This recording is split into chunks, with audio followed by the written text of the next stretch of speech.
Hey there! So I thought we would just take a leisurely walk around and see what's still blooming on this last Thursday of November. There's still some life in some of these plants, so let's just take a walk around and look. I'm Michaela with Moringa Gardens. Thanks for joining me today. Alright, so let's get started with the Roselle. The Roselle is going to be a Zone 10 plant, and if you need a little information on zones and cold tolerances, check out my winter herbs video that I posted the other day. I'll put a link up at the end for you, okay? All right, so Roselle, let me show you. The buds close after the morning and it's about 2 o'clock in the afternoon. So it's shut down, but they are still blooming. And then this is how it'll look tomorrow. And then they make their calyxes. And because we are expecting an actual freeze tonight, not just a frost, I'm gonna come out and pick all of these that are ripe in a little while. These are Zone 10, so I might lose them tonight.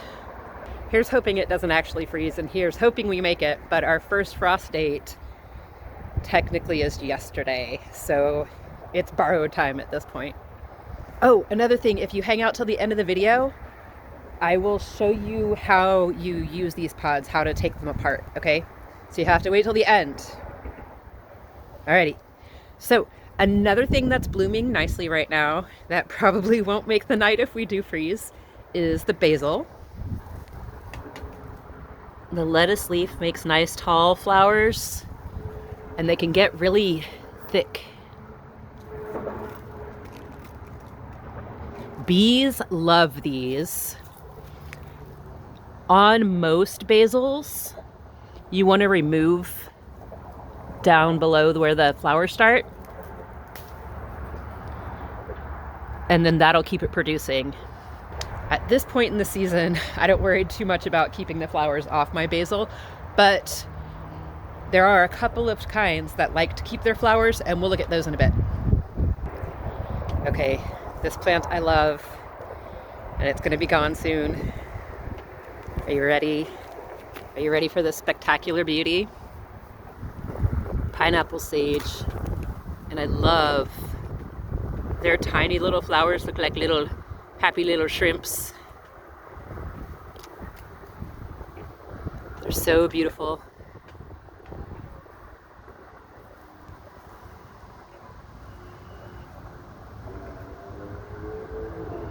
And of course, you know my gardens are in perpetual remulching and sheep mulching and changing up.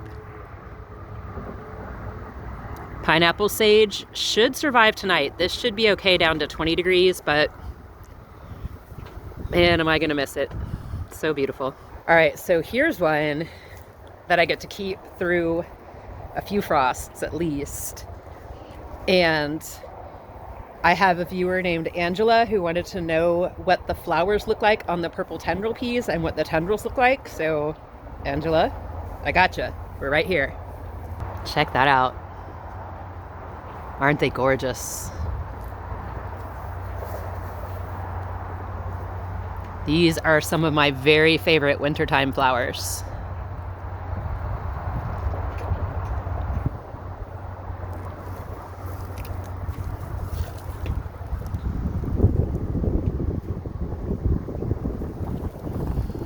And look how crazy the tendrils go. And for some reason, every now and then these develop one that instead of making tendrils, it makes these weird little leaves. I don't know, they're just gorgeous. So, so beautiful. All right, so we're gonna wander into the chicken yard. Hope we don't get ambushed by little bitty velociraptors today. So, this tree right here, this is a moringa that you can see I topped it. I topped it so I could harvest some. And then, so this is perennial in Zone 9 and sometimes Zone 8 given the right conditions. So I'm hoping it's sheltered enough here, but who knows. But it is flowering. And this is also known as a drumstick tree. So from these blooms will come like pea pods. They look like drumsticks.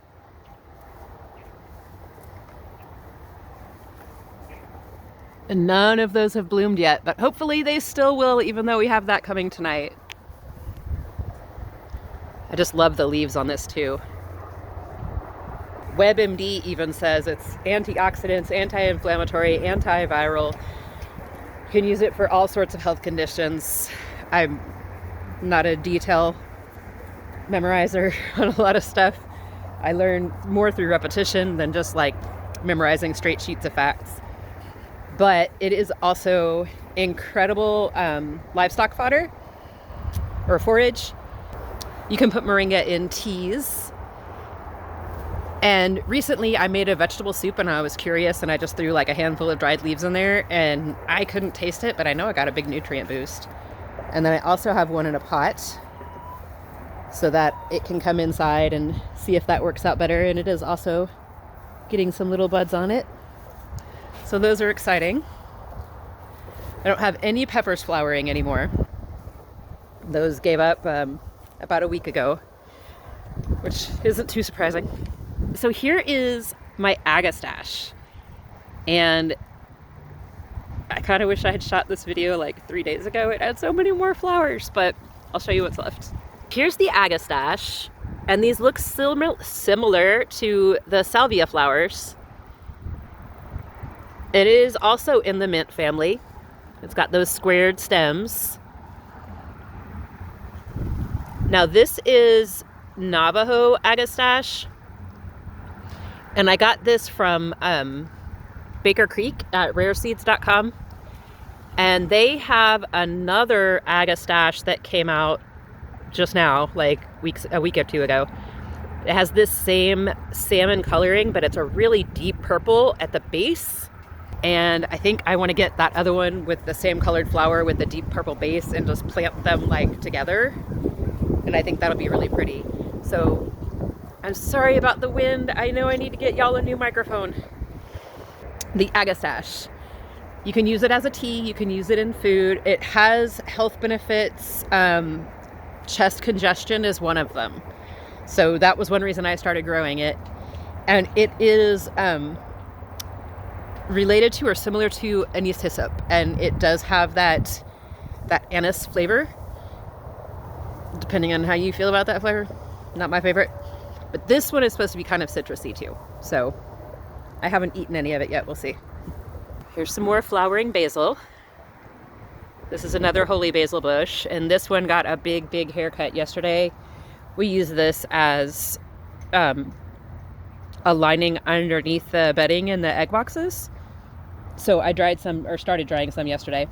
We have one little garden balsam that probably will not last tonight. Last year we had one garden balsam plant in the whole yard, and it could give lessons to bunnies. Let's just say it's prolific. Here's some sad little buckwheat. And I was growing buckwheat as a microgreen, and I have stopped doing microgreens right now because I'm not good at finding people to buy my stuff. If you do buckwheat microgreens, be aware that you can have too much of them. So that's something you'll want to look at. They can also be used as a ground cover.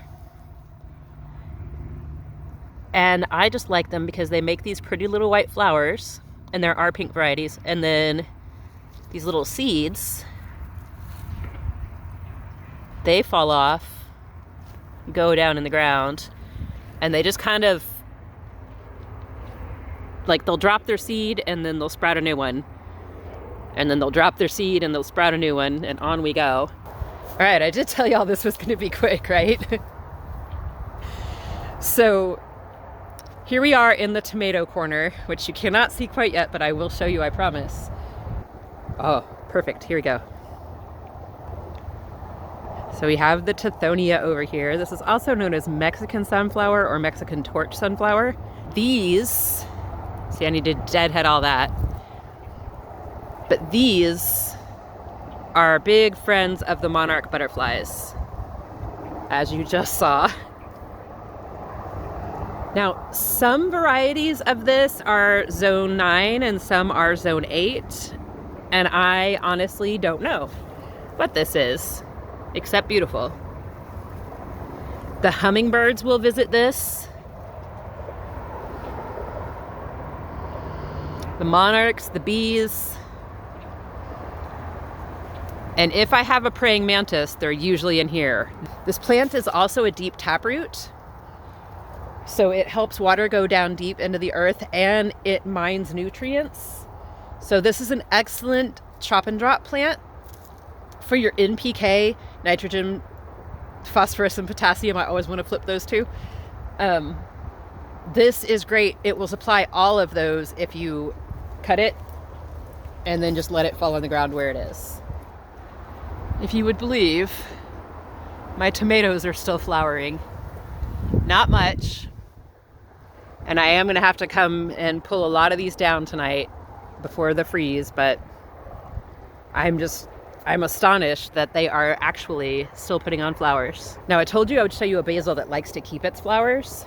The holy basil is one, and we looked at one up there, but y'all have to check out this Thai basil. It's gorgeous. Are you ready? Always covered in bees. Even on a slow, cold day like today, it's covered in bees. And those, oh man, look at that. Those purple flowers. They are just beautiful.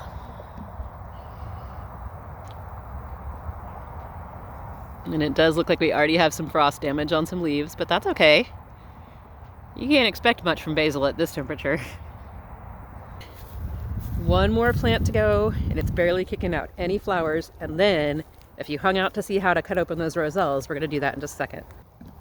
Ooh. There's a surprise. Okay, so I'm going to show you. I said there was one more. It's actually going to be two more because I did not know that this plant had flowers. Watch this. Look at that. So, I'm obviously not going to get eggplants from these, but the eggplants are still flowering. That's just wild.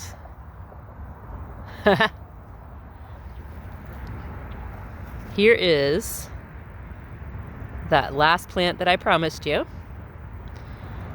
Do you know what this is? We've talked about it a couple of times here. The flowers are for earaches. The leaves are for lungs. Do you know? Do you know? This is mullein. All right, if you have hung in to see what to do with the Roselle, now's your time. I don't remember where I got it, but I love this knife, and that's the name of it. And this is the number 10. It's a turn lock, so it won't unlock in your pocket. It doesn't matter if you put it in your pocket so that it opens down. A lot of people can cut themselves that way, but it won't accidentally open in your pocket. So I really like that for a gardening knife. All right, so that's that. So here's the Roselle calyx. It does look like an H.R. Geiger alien pod. I don't know. It looks like a little baby alien's gonna spring up out of it and go hug somebody's face, but I think we're gonna be safe. So these little scary looking parts at the bottom connect. They are pokey, by the way. They connect down here, and inside is a seed pod. All right, I'm gonna cut down as low as I can, about 3/4 of the way around. And then should, pop right off. The seeds are in this part, and this will dry and split open and reveal the seeds. And then this is the part that we eat fresh in salads, or you can make jellies or jams, or you can make teas with it. You can also dry it to make your tea. That's what I do. And it's about 3 of these for a cup of tea, or 8 for a large jar. And I've been doing them in a large jar, 8 in there with a few lemongrass leaves and a little bit of honey. And I let it steep like that, and then I strain everything out and I put it in the fridge, and then I can keep it for a couple of days that way. And I usually let it sit and drink at room temperature, but I think over the winter I might start doing a hot tea with it. So if you hung out for this, I hope you learned a little bit more. If you wouldn't mind today throwing up a like. If you need to know about the zone information, I will put the winter herbs over here, and there'll be another video for you down here. Later, y'all.